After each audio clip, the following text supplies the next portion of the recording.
ഈ എക്സ്പെക്ടേഷൻ നിങ്ങൾ കേട്ടിട്ടില്ലേ? ചിലപ്പോഴൊക്കെ അത് പണിയാവാറുണ്ട് അല്ലേ?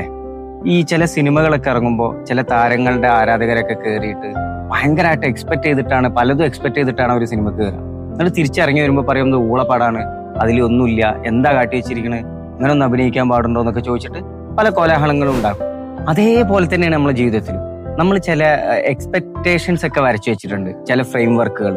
നമ്മളോട് ഒരാൾ അങ്ങനെ പെരുമാറാൻ പാടുള്ളൂ, അങ്ങനെ സംസാരിക്കാൻ പാടുള്ളൂ, അങ്ങനെ നോക്കാൻ പാടുള്ളൂ എന്നൊക്കെ. അതൊക്കെ കുറച്ച് അധികമല്ലേ? അവരവരുടെ താല്പര്യവും അവരുടെ ഒരു വീക്ഷണവും ഒക്കെ ഉൾപ്പെടുത്തിയിട്ടാണ് അവരെന്ത് ചെയ്യുക, നമ്മളോട് ഇടപെടുക, നമ്മളോട് നോക്കുക, നമ്മളോട് സംസാരിക്കുക. നമ്മൾ പിടിച്ച വാശിക്ക് തന്നെ നിൽക്കാനൊന്നും പറ്റൂല.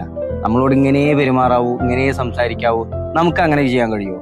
മറ്റൊരാള് എക്സ്പെക്ട് ചെയ്യുന്ന പോലെ തന്നെ നമുക്ക് തിരിച്ചങ്ങോട്ട് പെരുമാറാൻ കഴിയുമോ? ഇല്ലല്ലോ. അപ്പൊ അതൊക്കെ ഓരോരുത്തരുടെ അവരുടെ ഒരു സാഹചര്യവും അവരുടെ ഒരു താല്പര്യമൊക്കെ അനുസരിച്ചിരിക്കും. അപ്പൊ അത് വല്ലാണ്ട് ഓവറാക്കാതിരിക്കുക എന്നുള്ളതാണ് നമുക്ക് ചെയ്യാൻ പറ്റുന്ന കാര്യം. പലപ്പോഴും റിലേഷൻഷിപ്പുകൾ ബ്രേക്ക് ആവുന്നത് ഈ ഒരു ഒറ്റ കാരണം കൊണ്ടാണ്. വേറെ ഒന്നും ഉണ്ടാവില്ല അവർക്കിടയിൽ.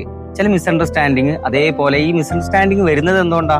ഇങ്ങനെയുള്ള എക്സ്പെക്ടേഷൻസ് ഉള്ളതുകൊണ്ടാ. നേരെ മറിച്ച് അയാളൊന്ന് മനസ്സിലാക്കാൻ ശ്രമിക്കുകയും അയാൾക്കനുസരിച്ച് പെരുമാറാൻ നമ്മളൊന്ന് ശ്രമിച്ചാൽ അതൊക്കെ മാറും, എല്ലാം ശരിയാവും.